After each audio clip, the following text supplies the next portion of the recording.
Hi. It's really hot here in Canyon Lake today. Oh my, there he is, my little cheeky bird. I know he's a flycatcher. So, it's hot and it's quiet. Look at them all. Watch them. See how they work to take away the flies that are...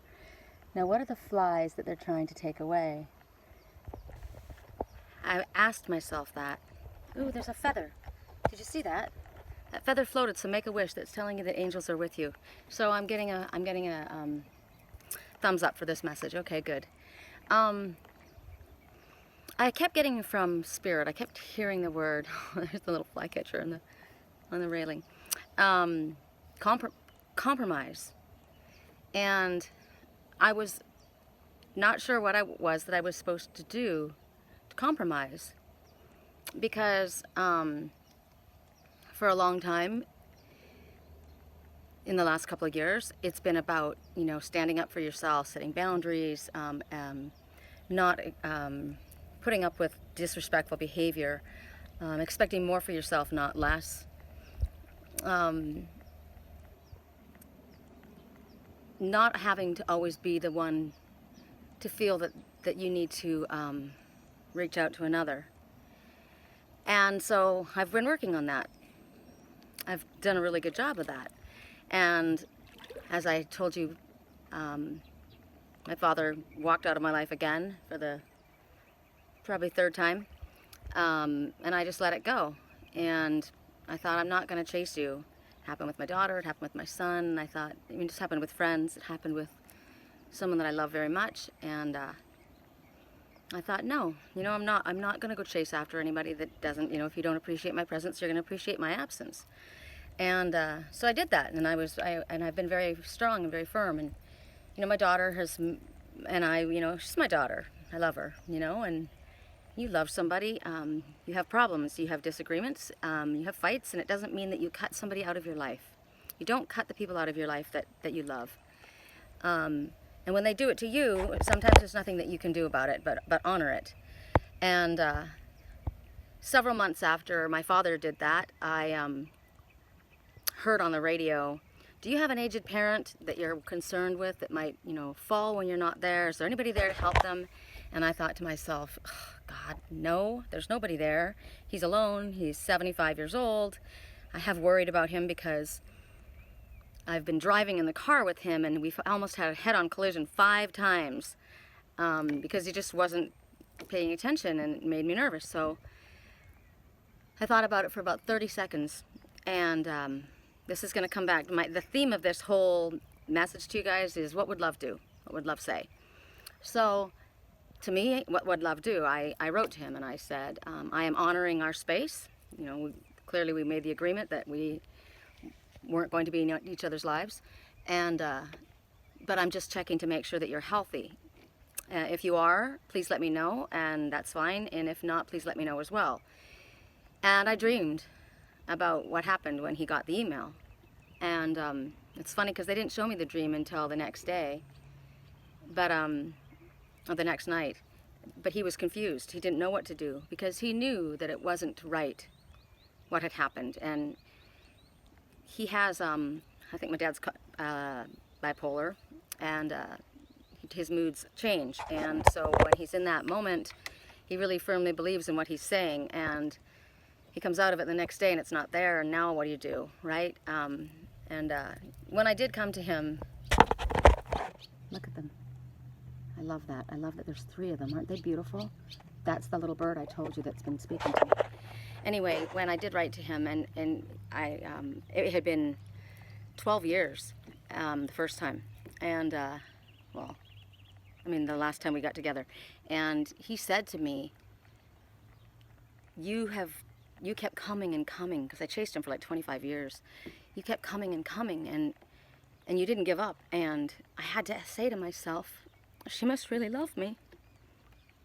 And I said, I do love you. You're my hero.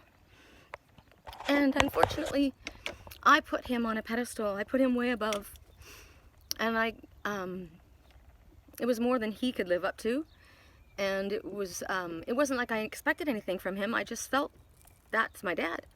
I did that to the person I love too. I expected probably, I put them up on a pedestal, and the thing is, I didn't expect anything from him either. I just saw them that way. But the pressure they felt, it was their own thing. It was their own insecurity. So what I saw in the dream the next night was he didn't know what to do. Again, he didn't know what to do. He's like, God, here she is, and it's what she does, and what do I say?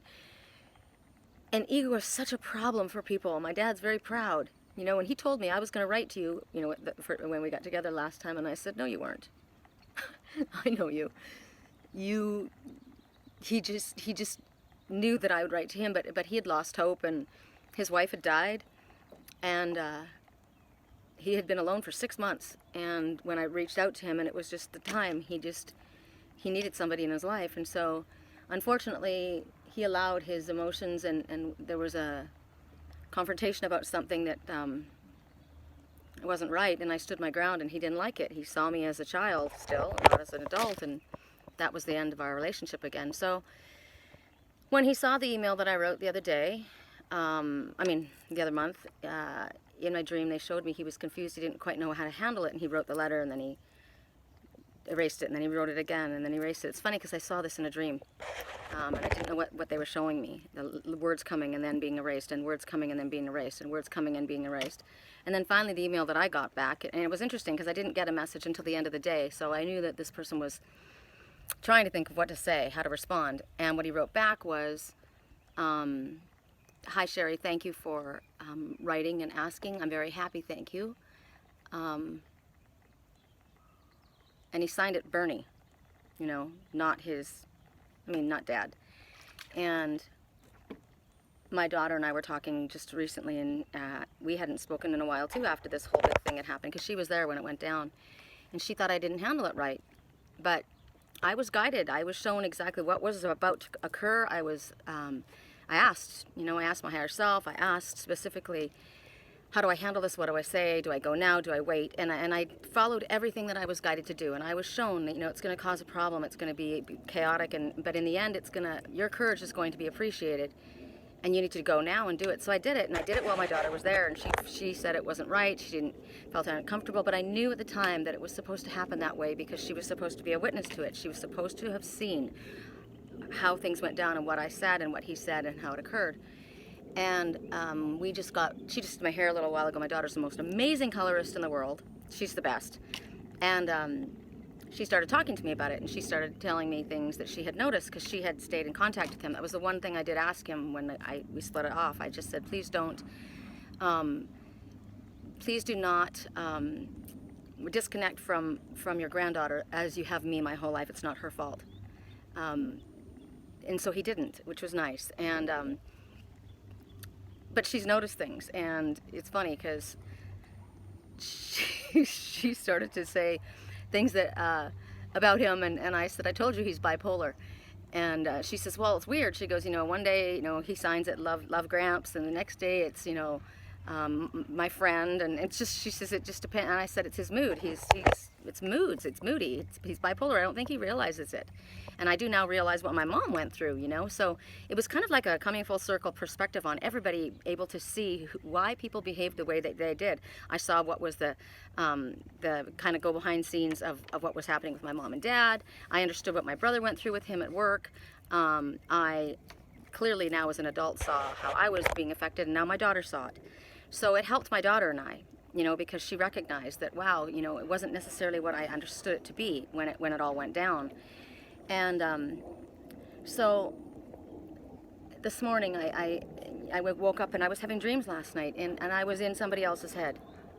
And I do that a lot, I told you guys. And it was going over and over. It was kind of like that rewriting and erasing, rewriting and erasing. What I kept seeing were, it was confusion, mind confusion.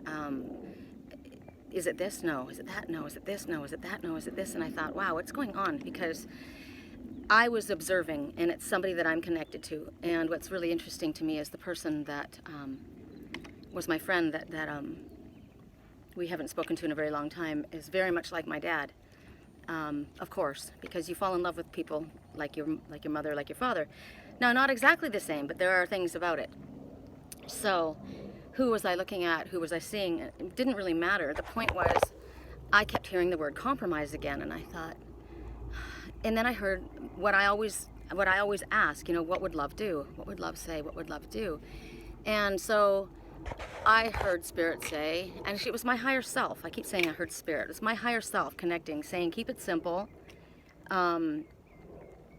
What would love do? What would love say? And I thought, I'm always the one that reaches out. You know, I'm always the one that extends the olive branch. I'm always the one. I've done it my whole life. And I thought that my lesson was to learn to not do that. But clearly it isn't. Clearly my lesson is to continually ask myself, what would love do? What would love say? It doesn't mean you have to throw yourself in a situation where you're going to be hurt. It doesn't mean that you have to put up with disrespectful behavior. But when you have a family member or someone that you love and it keeps coming to you and they keep coming to you and you're not able to let go of this attachment to this person, and I'm not talking like a possessive attachment. There's weird stuff that goes on, you know. But this is love. You know when your heart truly loves someone.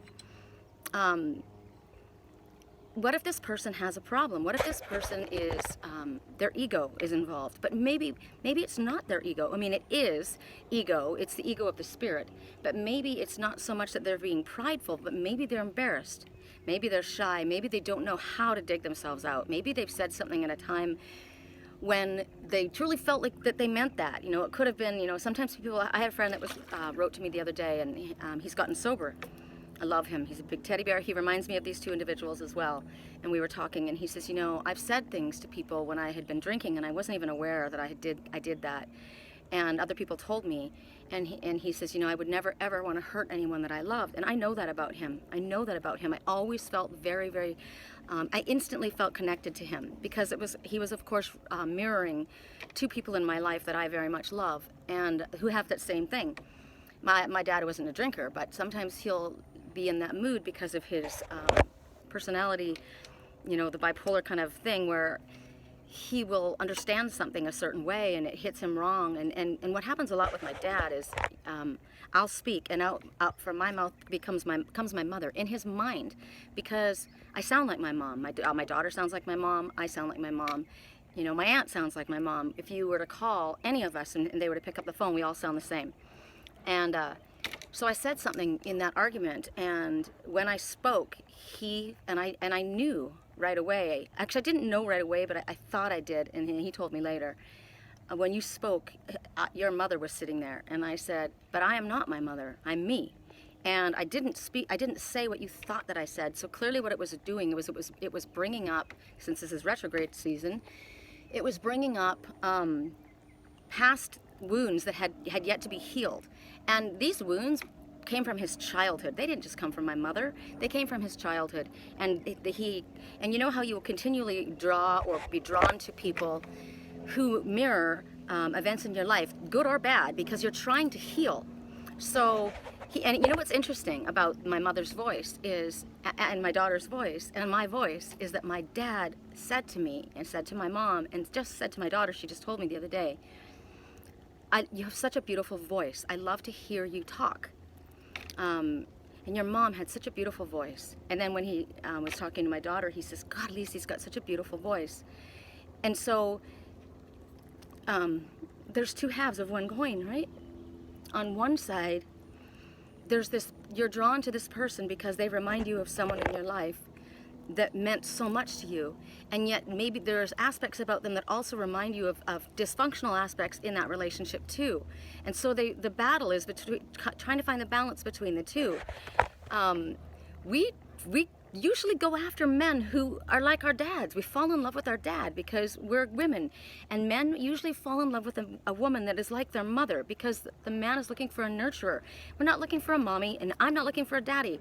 And you can argue with me if you want. I don't really care. I just know what Spirit has shown me, and I'm struggling through and learning my lessons too. But my mother, the difference between my mother, I'm watching these flycatchers come about, they're all over me, and me is that and my daughter is that they have a really hard time apologizing. they have a really hard time being the first one to come forward, and I don't. My grandmother did, my mother did, my daughter does, my dad does, this man that I love does. Look at that. God, they've got purple on their backs. I don't know if you saw, they've got purple on their backs. Wow. And have there ever been so many of them before? That little bird that I told you I wanted to know what he was, and I know he's a flycatcher. What was I saying? Oh, but I know that as a teacher, this is my role in life. As somebody who's awakened. I'm the only, my mother awakened, again, reawakened before she died. But she really had a lot of stuff that she had to go through, and she didn't go at, it wasn't her work like it's my work. So, I mean, I work with spirit 24/7. I work on this all the time. I mean, I'm not working right now. This is my path. So I think the reason, and also because I'm in a twin soul relationship, and I'm sorry I keep bringing that up, but it has so much to do with this. This is my last go around on this planet. Because that's how the twins are the ones, we come together on the last incarnation. So my job is to break a family cycle. And the other night in my dream, I saw all the stuff going on, and I was with my twin. He was in front of me, and I was watching him, and he asked somebody, "Where are we?" And they said, I saw this beautiful, intricate building on the side of a mountain. Now, a mountain is an obstacle, right? A mountain also represents spirit, your higher self. There's a drone above me, watching me. It's really strange because I don't see anybody anywhere, and that drone is literally right above me. So, hey, whoever you are, I always feel like I'm being spied on. It's so strange. I may wonder why I'm down here. But anyway, Norway. I said, "Where are we?" And they said, "Norway." And I thought, Norway? Why are we in Norway? Okay. And I looked at the building, and it was, like I said, incredibly intricate, but it was made of wood. So wood represents to me, comes from the tree, right? And then this morning, there were so many things that were happening. There was I won't go into the full detail of everything, but there was so much symbolic meaning in it. So this morning it's my cousin's birthday. Happy birthday, Kathy. Kathy Jacobson. She is my uncle, my mother's brother's second wife's daughter. So I guess she's my step cousin. And I know that there's a total connection in my life with what's going on to this. But anyway, I looked at her and I thought, okay, it's Kathy's birthday. And then I got a little twig in my head, and I thought, Kathy doesn't live in the United States anymore. Where does she live? She doesn't live in Canada. I mean, where does she live? So I looked it up. Guess where she lives? Norway. Guess what nationality I am? I'm Welsh and Norwegian. Norwegian on my father's side. This morning, was it yesterday? I did a reading for somebody, and I said, well, I'm not sure why this is coming up, but they're saying that you need to give any father issues over to heaven, and it will help with your relationships with men. And I thought to myself, here comes Dad again, But then it was that's my stepdad, but it was my biological father that was from Norway, was Norwegian. And Kathy's living in Norway, and so I'm looking at that, and Kathy represents somebody else in my life. And so I saw these connections, and it all wrapped around father figures and, stepfathers, biological fathers, family members, aunts, cousins, and the wood, the fact that the buildings are very intricate. There's a lot of, so what it shows me is interconnected. There's a lot that's interconnected.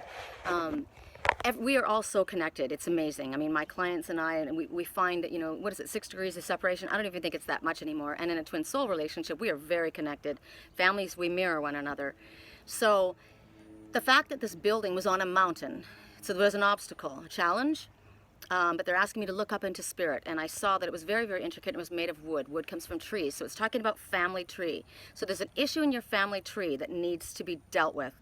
There's an issue. Go back. What was the issue? Go back. How far does it go back? And what are the issues that come up? Well, the issues in my family were miscommunication, or not communicating, or pride in communicating.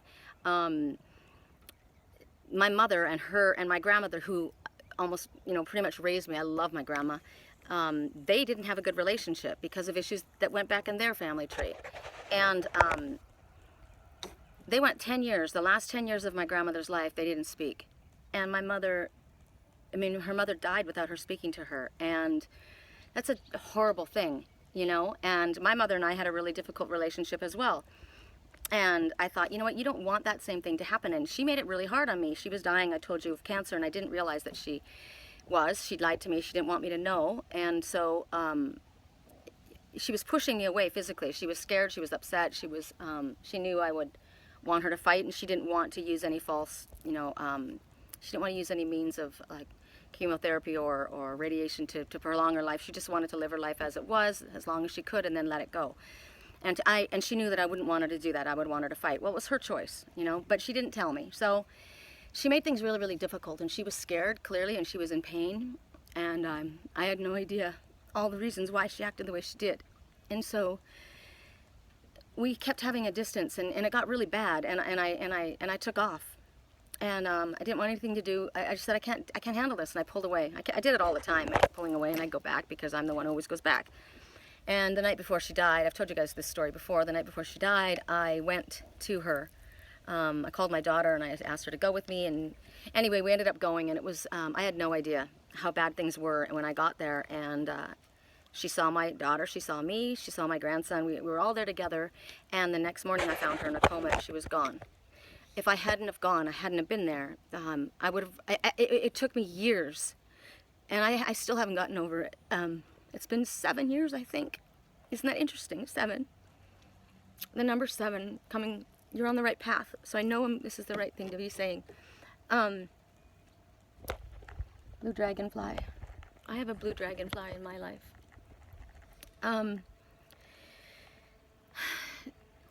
If I hadn't have done that, I would have regretted it for the rest of my life, because it's already hard enough. I go back and I think about all the things I should have done. I wish I had done her yard. I wish I went every day anyway and cut roses and put them in a vase in her room, and she was so hard on me. It was terrible. But I did what I could. And anyway, we're going to go back to what would love do. So, hey, doesn't it look like a big fly? How interesting. So I wrote to my dad this morning, and I wrote to the person that I love, the man that I love that hurt me, that we haven't been in contact. I wrote to his LinkedIn. Don't know if he reads it anymore, and it doesn't really matter because it wasn't for, it was for me. I thought to myself, you're always the one who reaches out, and you know what? I will always be the one that reaches out, and I'm proud of that. And I do expect more for myself, and I do expect respect, and I don't make way or room for people to treat me with disrespect. But I will always be the one to extend an olive branch. I will always be the one to follow my heart. I will always care about the people that I love. It will never be me that cuts somebody out of my life because of a misunderstanding or hurt or even anger. I can get mad and I can say things, and I may pull away for a while, but it doesn't mean I don't love you. It just means I was hurt and I was angry and I needed some space. So if you've been in a place where you were hurt and you were angry and you needed some space, that's good. You deserve, you have the right to that. We have the right to that, especially if somebody is continually hurting us. But maybe it's time to reach out. You have to ask your higher self. Your heart will know when it's time to reach out and just check. And you don't have to go back there. You don't have to. We're supposed to. That's what I said. When I wrote to this one, I just said it's been a long time since I've heard or seen or hugged my friend, and I heard my higher self say, "What would love do? What would spirit do? What would love say?" And I said, I heard, let go of the past, let go of the ghosts, forgive the past, and move forward in love. But the question is love, because for me, this is what my love does. This is how my love responds. This is how my love motivates me. And that's what it motivates me to do. So I'm just going to leave it at that, because you guys can take whatever message that you need to out of this. I feel really good in the water here. It's really cool. That drone is hysterical. I heard in a dream a while ago, bring on the drone. Bring on the drone. Interesting. I was going to try and sneak over to that little bird because he was sitting on the, oh, there he is again. He's on the railing. He's got, okay, so if I get close enough, I might be able to tell the specifics. So listen to him sing. He's very talkative. He's got gold, orange, he's got a red, orange beak, gold belly, black wings, and they are scissor tail in the back. I wonder if I can zoom in. No. What are you, you little stinky? I'm getting deeper and deeper. Oh my gosh. If I hold on to the canoe, what if I hold on to my canoe? See, I'm getting too deep and I'm going to sink. But if I hold on to the canoe and I get over there, I wonder if I can get close enough that my Uncle Phil can tell me what he is. Because isn't it beautiful here? It's so gorgeous. I have to go to work. This is ridiculous. I'm supposed to be rowing and I decided I was supposed to do a video. Okay, so I'm going to be holding on to the edge because I'm going to sink otherwise. And I'm going to get as close as I can. Can you guys see him? I know he's going to be really small.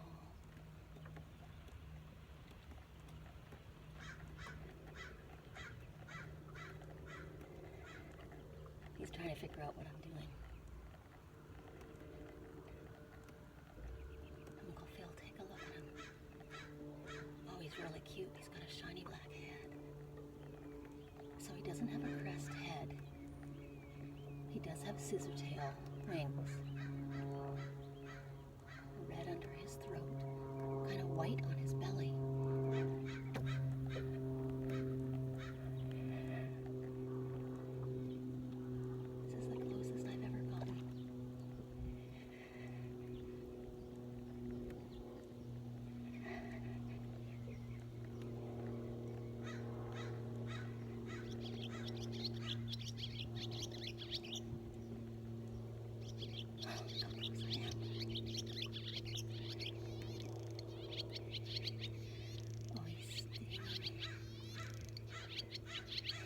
To talk to me.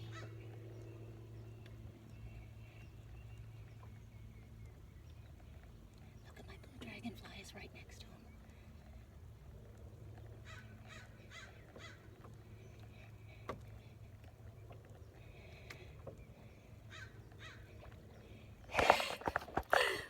Did you see him? Okay. What was he? I wonder what he was. The water feels amazing.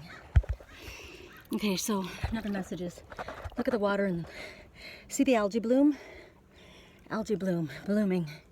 The blossoming video that we got, the reading yesterday about you're in the process. Have patience.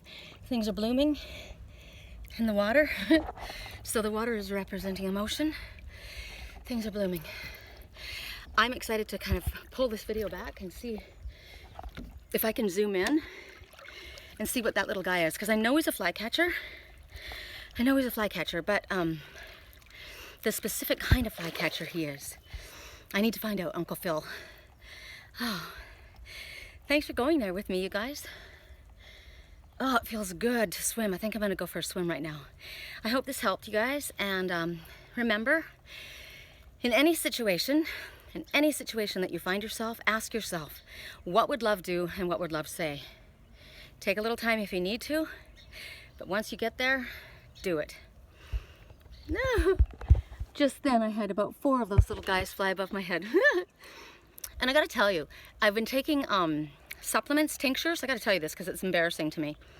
And I realized that my eye teeth, especially, teeth on the side, are getting gray or dark, and it's embarrassing. I thought, what is going on? It's my iron tinctures. I've been taking, and I looked it up, and it stains your teeth. So if you're wondering why, I'm kind of not wanting to smile very big right now. I got to figure out a way to take my iron where it doesn't, I knew Iron Man was the culprit that was making my eye teeth dark. So I got to figure out how to do it. I've been brushing with hydrogen, what is it called? Baking soda, but I got to figure a way to take my iron where it's not going to make my eyes go dark. Darkening my eye teeth. All right, that's it. Peace, love, and light, you guys.